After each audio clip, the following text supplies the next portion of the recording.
saw a horse on Facebook at like a kill pen, and I had no idea what that was. I thought, oh my gosh, that doesn't sound good. Is this a scam? Are people really killing horses? Is it for glue? Is it for animal food? I had no idea that there was this whole underbelly to human meat consumption.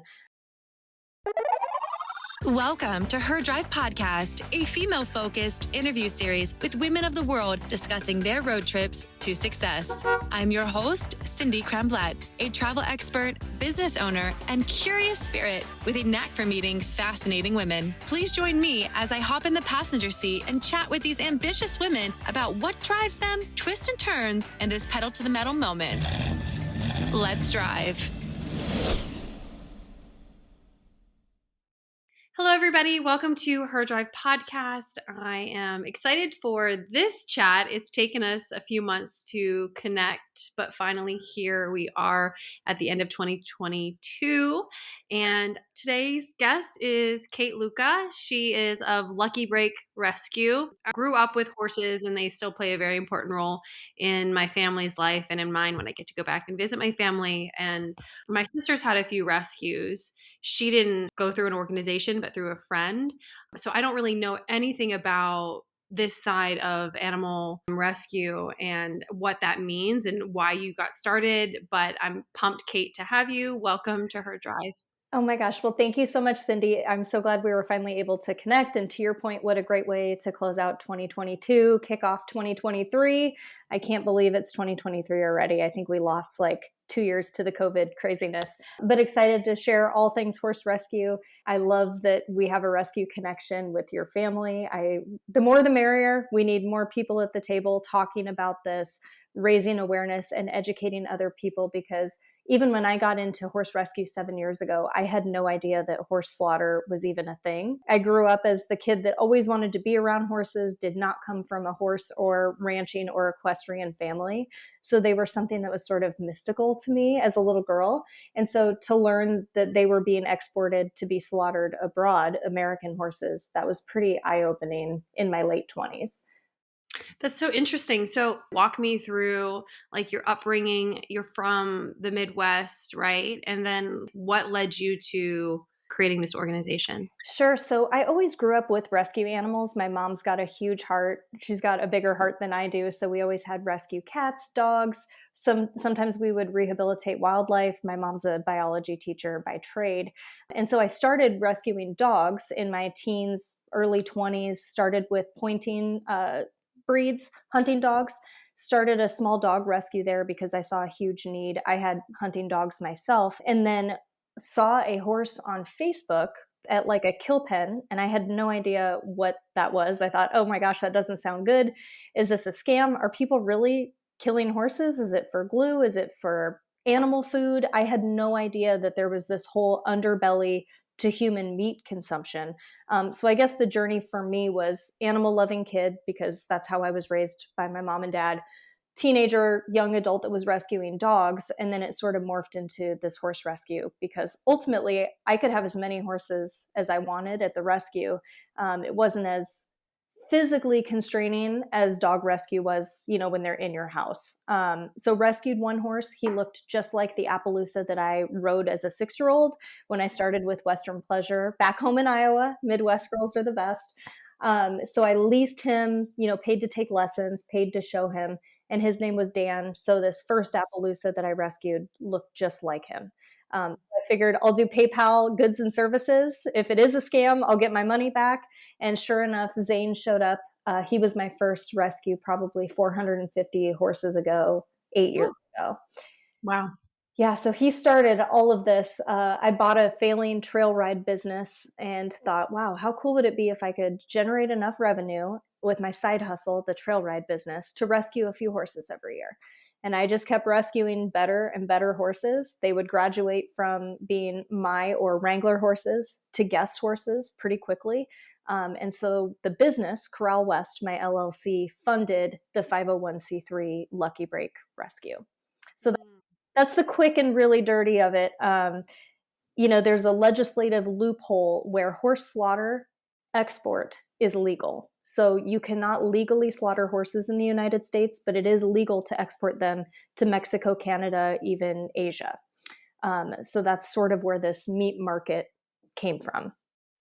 I see. So when you first saw that post and we're asking the questions like what do they use them for? Are they turning them into glue? It's Right. like the most common conception meat. What did your research find the uses?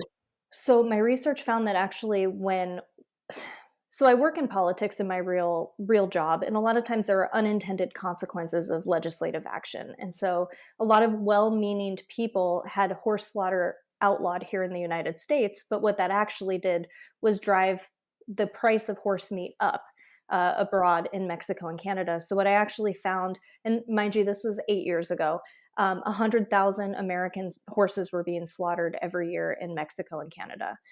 Now, fast forward to after 7, 8 years of work with a whole slew of people. You know, when I started, I felt like I was on an island. I had no idea what I was doing. I was trying to save a couple horses here and there because I knew it mattered to them. But now I think those numbers are down to below 30,000 a year. So I think that with awareness, people are being more careful about when they sell their horses, taking them to auction, making sure they're doing their due diligence when they sell their animals. I think conscientious breeding is also really important. Backyard breeding is a huge problem, whether it's horses or dogs. There's good breeders and there's people who shouldn't be breeding, no matter what way you slice it. So I think over the last 7 to 8 years, we've raised awareness and hopefully and also for me, it's important to talk about as a rescue the importance of humane euthanasia. If there's an animal that's you know has some sort of disease that it's not going to come back from, if it's so lame it's three-leg lame, we as horse owners and as horse lovers, we have to do better for our animals at the end of their life too, because we've pulled a lot of senior horses that it ended up being the humane and ethical thing to do to euthanize them. I see. Um, when you talk about backyard breeding, what does that mean?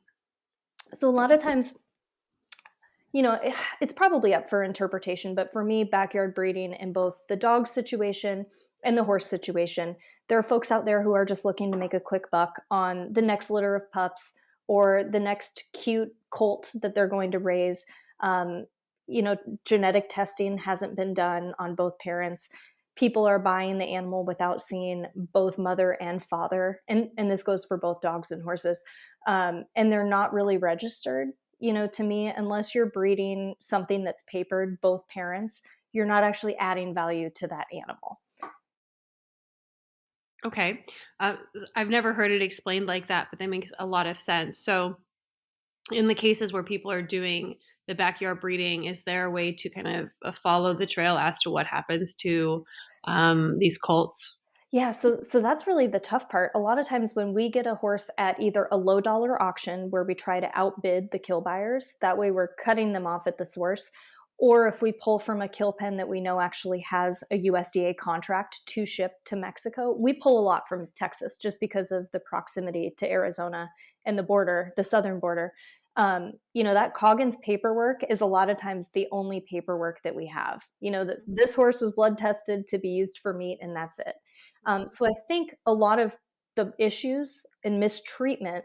So for me, what's really concerning is the neglect, starvation, and mistreatment of a lot of these animals prior to ending up in a really crappy situation. A lot of that comes from a lack of oversight. If you can dump your horse, give it a number, no one knows your name, you're never going to get in legal trouble.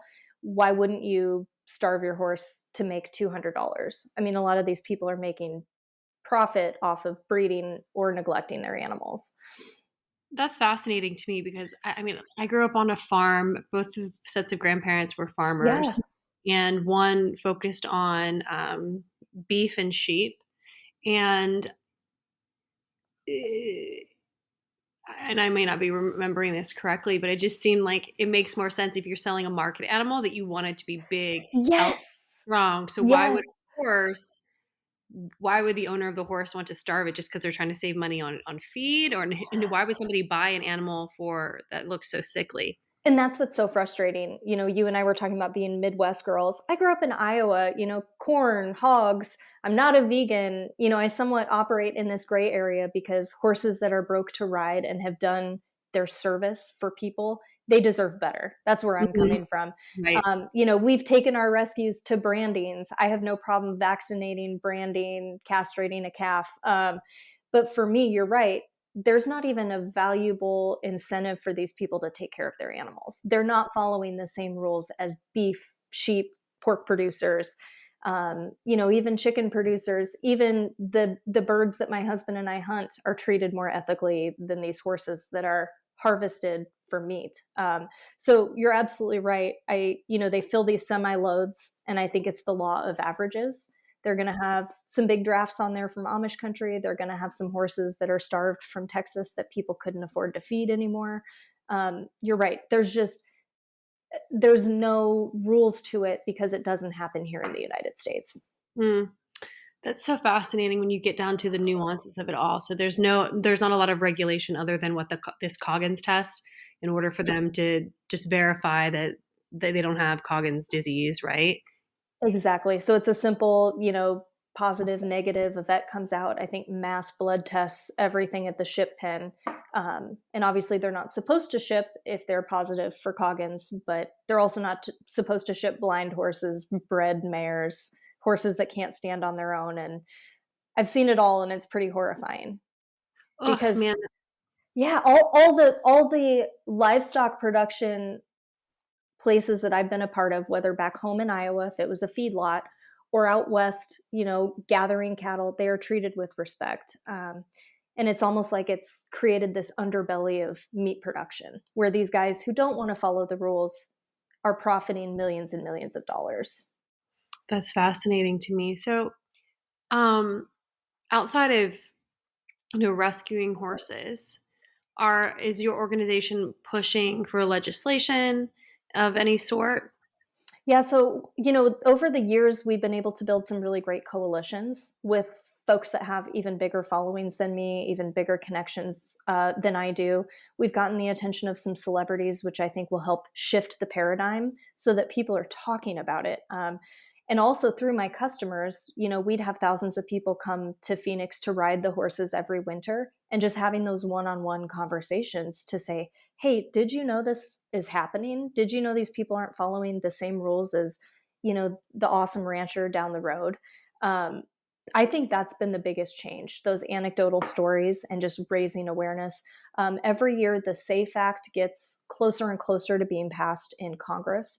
It's always supported with bipartisan support, which is really important to me. And I think the first step really is bringing horse slaughter back to the United States, where it can create American jobs and be done humanely as sort of a step in the right direction. That's so interesting. So, the SAFE Act, is that an acronym? And what does it all entail Yeah, besides? it's Save American. I don't remember what the actual acronym is. I'd have to look it up. I can Google really quick. But it is an acronym, and it's actually been supported pretty bipartisanly, which I think is really great. I think the first step, anytime you're trying to do sweeping, comprehensive legislative reform, is to start baby stepping, moving the Overton window back toward what you want. Do I want any horses to be slaughtered? No. Do I think that's going to happen in one congressional committee meeting? No, if it even makes it to the floor. But I do think the start of that is let's bring it back stateside. Let's ask for the same regulations that the other players are having to follow. You know, if the pork producers have to follow these ridiculous rules, you know, my friend owns a livestock auction and they aren't even allowed to hotshot animals that were raised for human, you know, these, they're not even allowed to hotshot animals that were literally raised for human consumption. They've had no human interaction. And the other concerning piece that I think should be regulated, the drugs, steroids, bute, everything that's in these horses, is it even safe for humans to be consuming is the other question. Interesting. Yeah, I mean, eating horse is such it seems to be so taboo. And admittedly, I've had it a few times in Canada and in Europe. And when I've told people, I've consumed horse, and I've consumed a lot of animals all over the world. when it's like a cultural thing. I'm like, oh, let me Yeah. try it. Part of like who I am. And Um, you'd never eat beef in India, you know? exactly, Uh, exactly. So I feel like with even like horse slaughter coming back into the States, maybe consumption would still be relatively low stateside just due to most people looking at horses the way that I 99.9% of my life have looked at them as this majestic creature for looking at it in a field or riding it or perhaps using it as a workhorse in some way. So I wonder what the market would be like. Yeah, I don't know, and I haven't really looked at numbers from before it was illegal here. I sort of jumped in after it had been moved to the northern and southern border. But I do think that's a step in the right direction. And for me, what's most concerning is the lack of humane treatment of these animals. They're shoved into semis, they're modified slaughterhouses that weren't even built for horse processing, really. So you've got horses that are having to be bolted numerous times because it's a modified cattle operation. Um, And for so those who don't know what bolted is, can you explain it? yeah, so a lot of times people don't realize when, let's say, a cow is being processed or slaughtered, they get one bolt to the head, and because of the way the skull of a cow is, it incapacitates them. It's painless, kills them almost immediately. Because the last thing you want, as you and I know growing up in the Midwest, is your animals being under stress because it actually affects the quality of the meat. My husband's a big archery hunter, and he'll only take out a bull elk if he's got a clean shot, because we want that meat. That meat feeds us for almost all of the year. So these horses, when they're being transported for 20 some hours without food and water on these semi trucks to Mexico to a modified plant, the horse skull is actually very different than a bovine skull. And Temple Grandin has done a ton of work on, cows and how they're processed and slaughtered. And I wish horses were treated with the same sort of respect, at least. Of course, of course. And what year was it outlawed, and why did it go Gosh, away? I think that was. Let me look that up. So I know I've been doing this for about eight years, and it was right before. So probably, you know, 2000 teens. Wow, I didn't realize it was that recently. Yeah, let's see. When was horse? I need. How Joe Rogan has his guy. That's what we need. Okay, so this Yes, is. we need our own Jamie. We need a Jamie. Like Jamie, look it up. We need this picture. We need this. Um, Yeah. so it looks like it was outlawed in 2005. Okay. And the numbers have been declining, and I think that was probably a boom, kind of a boomerang effect of, um, people outlawed it, price went up of meat, supply and demand in Mexico and Canada. Because you're right, there's a lot of French influence in Canada, so Mhm. it's probably less taboo to consume horses. There's also a big market in Asia, especially for donkeys. The tissue between donkey's skin and their muscle is actually used as an aphrodisiac. So a lot of donkeys are actually end up in Japan and Asia. I didn't know that. So they're eating the fascia? Yeah, Is so that I what it think is? they actually make a tea out of it, and they say that it's, a sexual enhancer or an aphrodisiac. So I'm with you. I find myself in the gray area a lot of times because I am a pragmatist. We will euthanize if it's the right decision. I am pro agriculture. I'm pro rancher. I love the West. The West is my home, and for me, it's really about the ethical treatment of these horses, and these people that don't have to follow the rules. These horses that maybe should have been euthanized because they paid their dues for 25 years to someone. Um, I have my first rescue horse. He's earned me more money as a trail horse taking care of kids for 7 years, that no matter what, he will never leave me Mhm. because he's paid his dues. And I know that that's not everyone's mentality, but I think as horse people, we have to be better too. Yeah, I think it's more than just being horse people, but just animal lovers in general. And it also kind of looks, I think there's this like connection even with the elders of the Western culture, especially here in the States, where instead of taking care of them at home and really giving them a high quality of life, a lot of times people's grandparents or parents end up in these really terrible, late term facilities and they're not looked after. Obviously, they're not most of the time they're not being slaughtered and eaten, right? But they're being used and abused by a lot of times they're caretakers. Yep. Um, so there just seems to be this lack of compassion for anything that's late in their life. And I don't come from a family that treats animals and people that way, and it blows my mind that that's how people can exist guilt Yeah. free. Well, and Yeah.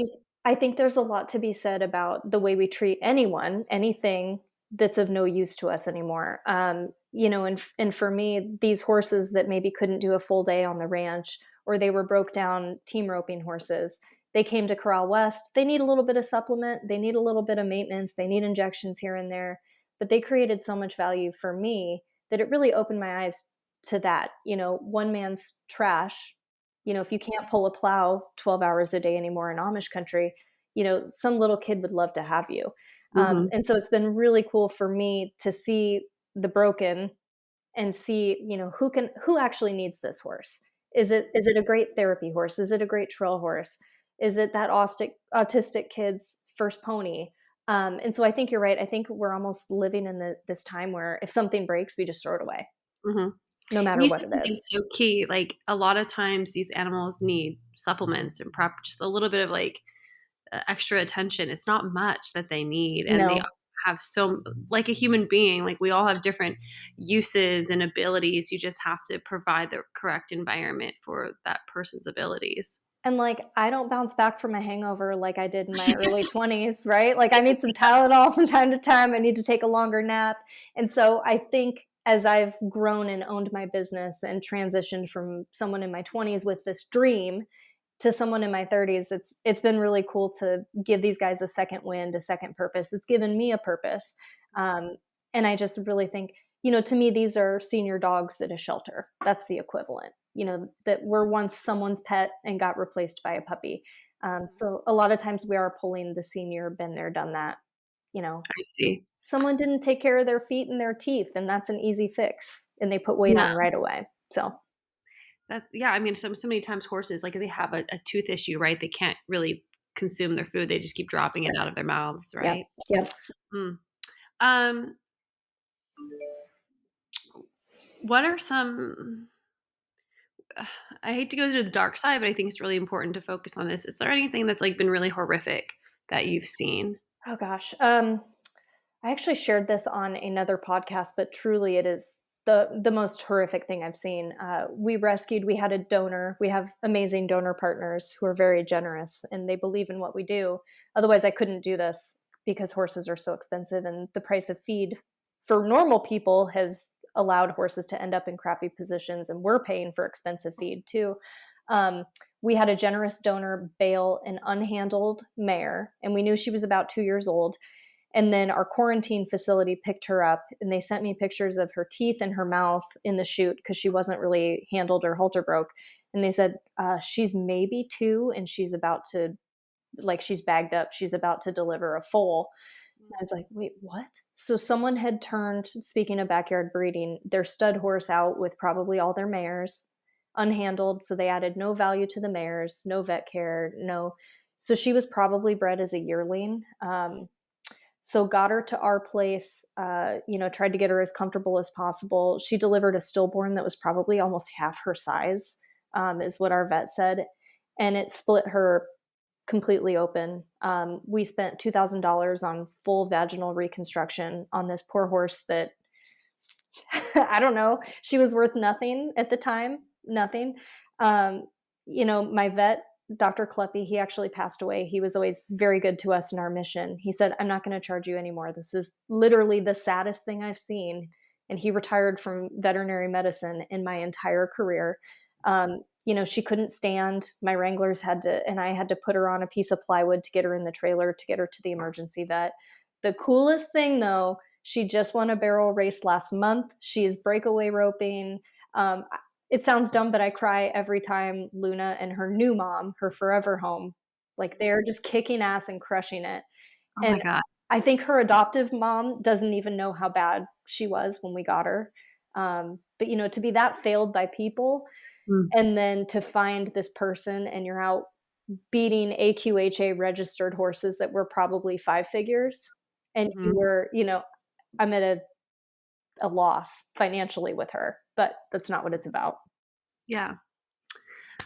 That's a beautiful story. Absolutely. Wow. Hmm. And then, even my Zane, when I got him and I was living in the Midwest at the time, the vet was like, "You may as well just dig a hole. I don't even know if he's going to make it." And now we've had 8 years of adventures together from Wyoming to Arizona to Utah. He's taken out thousands of kids for me, made me a ton of money, and 400 and some other horses are safe because of him, because he's been such a good horse. Mm. And I cried like a baby when he was on a Wrangler ad, because Yeah. I'm sure he's among many high dollar horses, and he was my $800 chance that led to literally a crazy, insane business idea. And we now have 47 some thousand followers following our escapades because of him.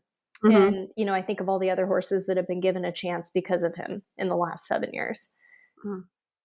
That just shows you like how really one person, one horse can make such a big difference. Yeah, it sounds cheesy, but I was just like, man, my goal was to save like 3 horses a year on the profits that I had from leasing someone else's herd.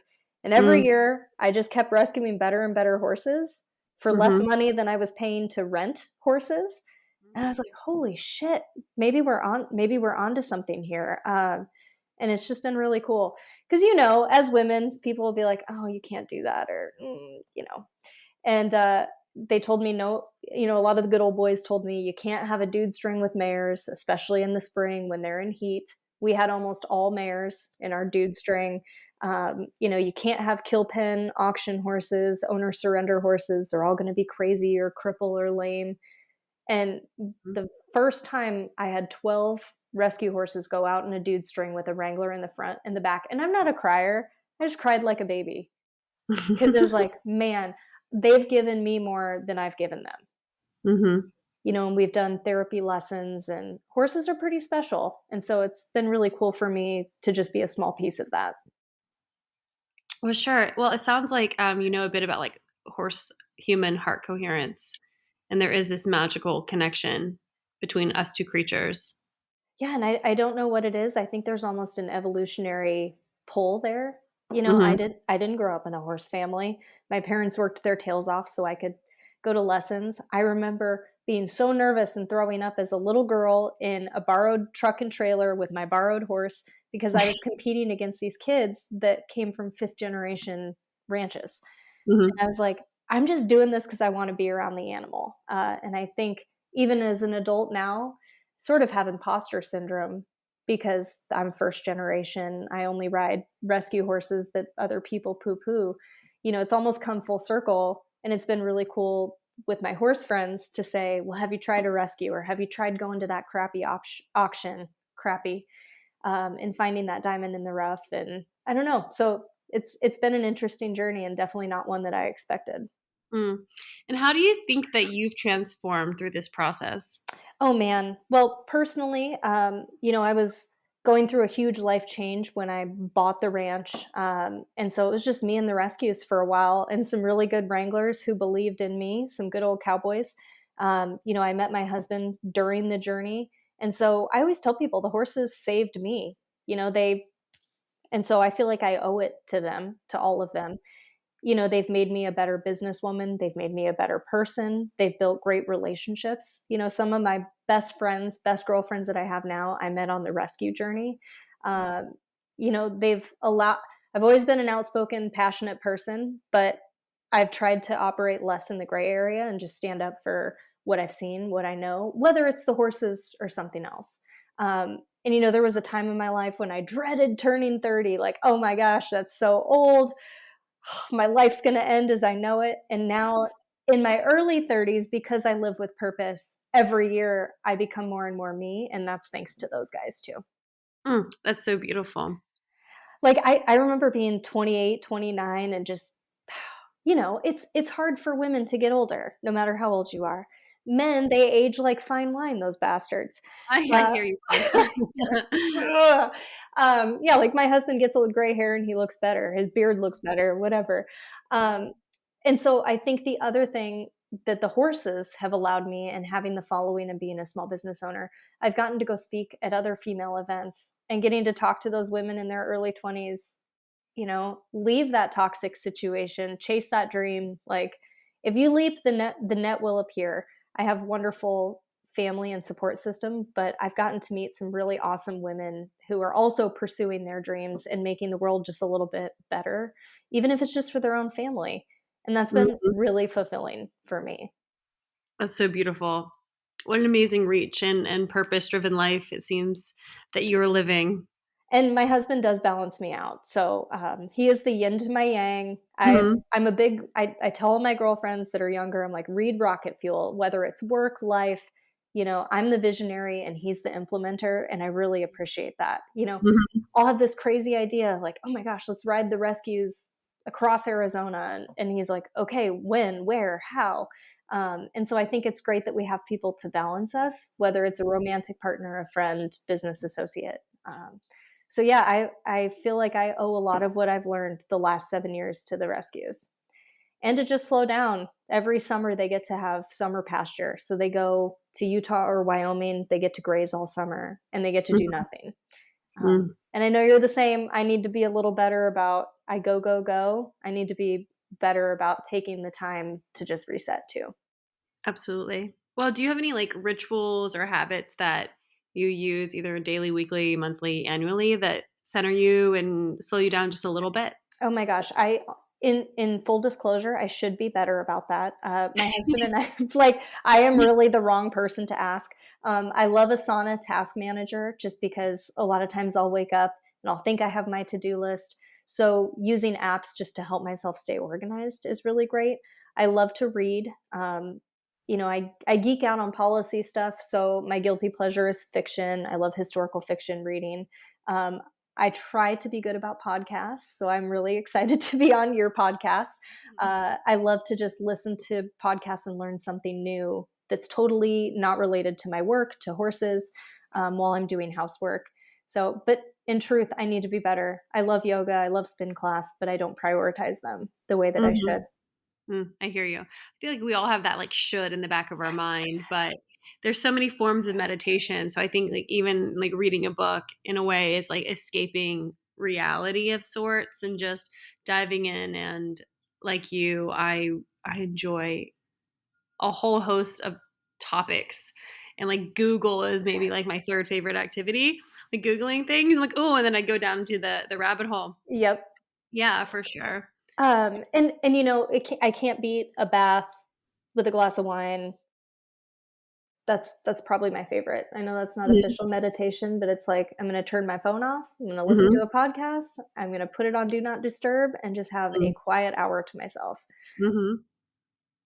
I think that's again, it's not it's like not the typical label of meditation, but it's definitely self-care, baby girl. Thank you for enabling me. I'm like Yeah, of course. Do signing it. up for all the wines, bath. But I should be better about yoga because I do love it. It's just Mhm. as you know, you're on the go all the time. I sometimes envy people with 9 to 5s because I would love to be able to just go to yoga at 8 o'clock every morning. Yes, I feel the same way. But also I'm like, "Oh, but I'm on this beautiful mountain right now," and they're stuck at their office, and it's a Wednesday afternoon. Yes, yes, and I'm hiking somewhere new and beautiful, so it's totally okay that I'm not going to the gym today. So Yeah, I yeah. I know I know you're in the same boat, and so it's hard for me because I'm not a structured person and I'm very fly by the seat of my pants. I should be better about having a daily, weekly, monthly Mhm. routine. Mhm. Well, if you could go back in time and, give a younger you some words of advice, what age would you be and what would you say? Oh man. I was a perfectionist in high school and college, dean's list, graduated early from both. I think going back and telling my younger self, "Hey, everything you're planning, none of it's going to happen the way that you're expecting, and it's going to be so beautiful." And then I think the other time jump I would do even further back is to 6-year-old me, nervous at that horse show, feeling like an imposter, like, "Hey, you're never gonna not feel like an imposter, but you are going to do something really great for these animals." I remember every Christmas, since it's almost Christmas, praying to Santa, like, please, I want a horse in my backyard in suburbia, right? Like, not realizing the financial implications on my parents, not realizing Santa doesn't exist, but to be able to tell younger me, hey, you're going to have that Appaloosa and you're going to have 400 and some others that you've saved. Um, Mhm. but I love that question. Even when I'm talking to other young female entrepreneurs, I always ask them, I'm like, would 6-year-old you be proud of where you're at, whether it's your personal life, business life, work life, travel life? What are you leaving on the table? Because if it all ends tomorrow, and I know you're the same, you seize life. I could on if the world ended tomorrow, I would be really happy with where I'm at. Mhm. And I think a lot of people live in that cubicle 9 to 5. Mhm. Which we thank you all for because somebody has to do Yep. that work. And But, I and always some encourage people people. love that. Yeah. Yeah, they love it. They live for it. But I always encourage people. I'm like, whenever someone says to me, "I wish I could do that. I would really like to do that."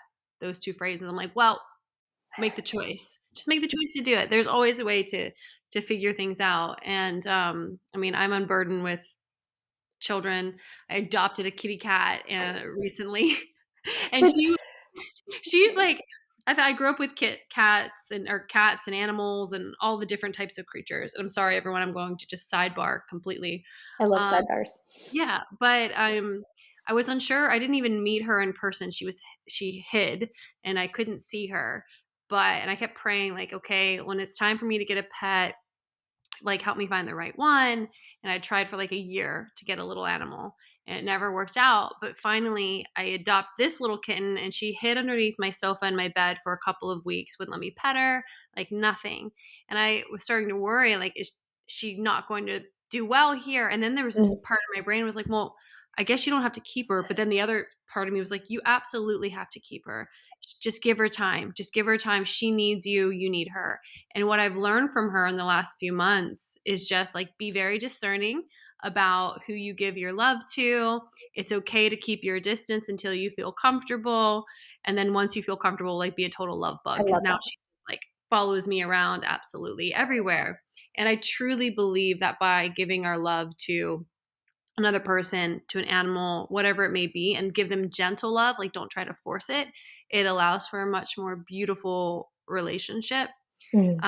So whether it's a horse or a cat or a dog or a rabbit or whatever, I we loved all have a little animal, right? Well, and I loved your story because sometimes they just pick me, and I don't know how to explain it, and I've been on other podcasts where they're like, "Well, how do you pick this horse or that horse?" And I'm like, "I honestly don't know. I really don't."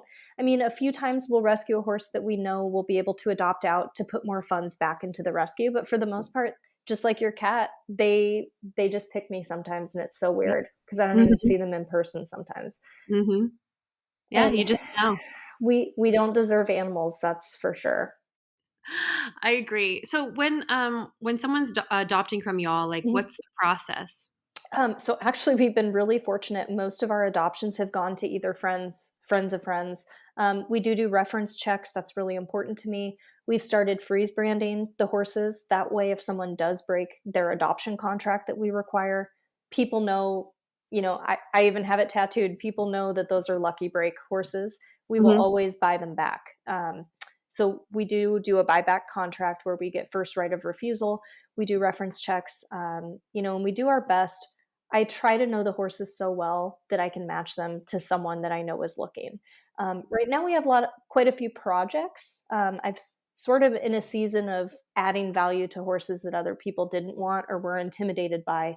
So we've got 3 in training right now. So I don't have any available, which is weird for me, but it's been cool to watch these horses go from kind of unhandled, problematic to let's spend the time and money and get them to a really good trainer and add a ton of value to them so that they never end up in a bad situation again. Sure. And with when you say a horse is problematic, what does that typically look like? So it just depends. One, he bucked me off too, actually. Got dumped by a ranch because he'd blow up from time to time. We got him to our place, got him adjusted by a chiropractor, just like people.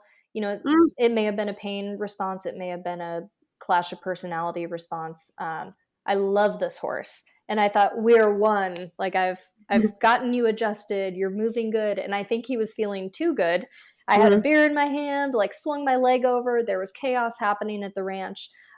So that was a wake up call for me too, because out of however many horses. I've only had 2 real wrecks in 7 years. Mm-hmm. And so a lot of times it'll be either pain-driven problems causing the issues, or it'll be something that's learned behavior. So he Mm-hmm. may have not wanted to work the ranch all day every day and started bucking people off. Or unhandled horses that people don't want to take on the project of halter breaking, starting, and saddle breaking a horse because Mm-hmm. it is expensive. It's about $1,100 on average for a 30-day trainer to work with your horse if we're not doing it in house. Yeah, but I think in the grand scheme of life, $1,100, if you're going to have this horse for a while, is not that much money. Exactly. And we have really good trainers that we use that we trust. If it's something that's out of my wheelhouse, we just dropped off Rooster, the ex bucking horse, because I was like, this horse is too big for me. My husband works too much. I work too much. It is worth the $1,300 a month for him to go somewhere and become a really great horse so that Mm-hmm. he can find his person. Sure. Amazing. Wow, I've really enjoyed this conversation. I And loved it. It was like talking to an old friend, and I loved your cat story. And I oh, just really appreciate you being so flexible with me and my crazy schedule. no, it's amazing to talk to you, and it was well worth it. But before we go, do you have anything that you would like to share that we didn't touch on? No, if there's any women out there or girls out there who are considering taking a leap for anything, and I know I'm preaching to the choir. There's no time but the present. If the people around you don't support your crazy dream, they're not your people. If someone says you can't do it twice as many times and take pictures. That's how the whole Instagram thing started for me because I'm a little spiteful, like, yeah, oh, someone says I can't do something, I'm going to double down.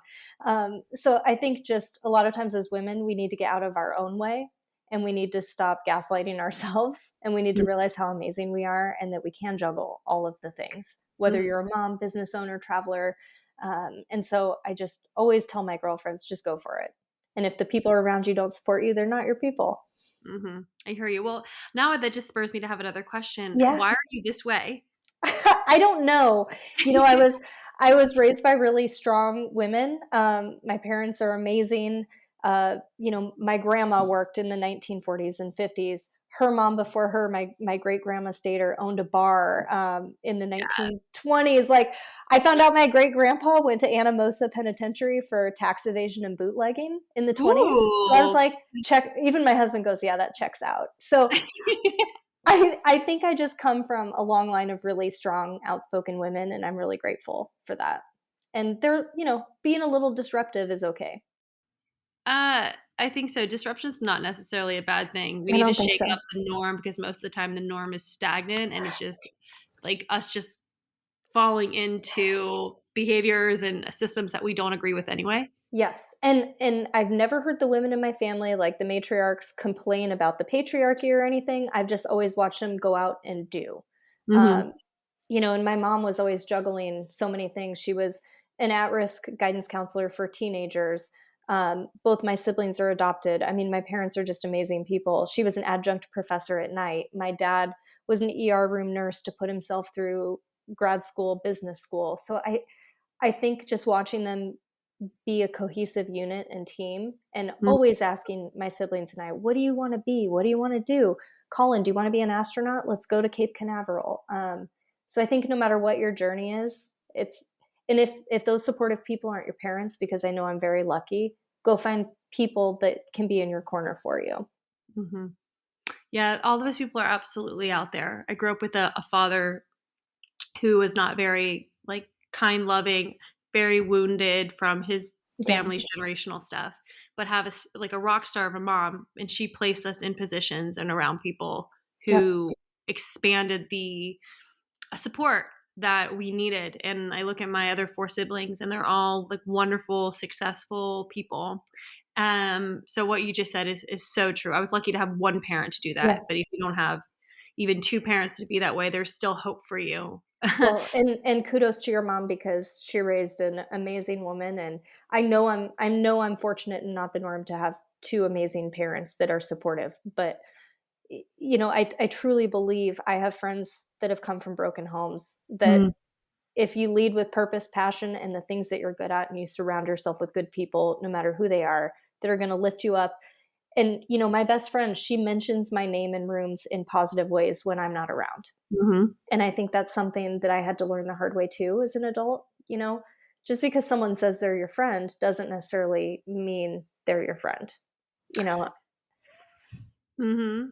Yeah, I think some of my greatest heartbreaks have come from, female relationships in the earlier in life up right. until I was, like, 26. I'm 33 now. And I just tend to have I think that just comes with maturity as well, and knowing what Yep. you are, who you are. You just attract those people that Yep. are meant to be your cheerleaders, and like you said, they mention your names, they recommend you for things, Yep. and, be one of those people as Yep. well, like, be a cheerleader. Exactly. And there's nothing good that's going to come from gatekeeping. And Mm, I've even struggled with the social media stuff because I sort of fell into it because we were leading with our mission and our why. But I see so many people with questionable principles and stuff that the other thing I've learned is if I just keep my North Star as helping horses, helping preserve the Western way of life, I don't mm. get distracted by the noise, and Mhm. that's translated well into the rest of my life too. That's beautiful, and obviously, I didn't really know you until today, but all of our communication has just felt very authentic and kind, and, um, vulnerable, authentic people are very attractive, and I'm glad you're keeping, your North Star in focus because it's definitely shining bright. Well, thank you, and likewise, and I just always appreciate the opportunity to talk about the rescues and all the things I don't know too. That was stuff I've learned the hard way, but I still have so much to learn, and I'm excited to see what my next chapter is with them. The next step for me, we've closed the trail ride piece.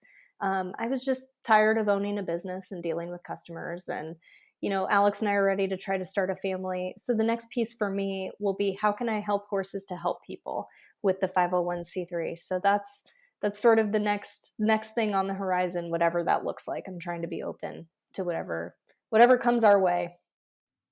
That's amazing. Well, Cowgirl Kate, thanks for being a guest. Can you please let everybody know where they can find you and Lucky Break Rescue?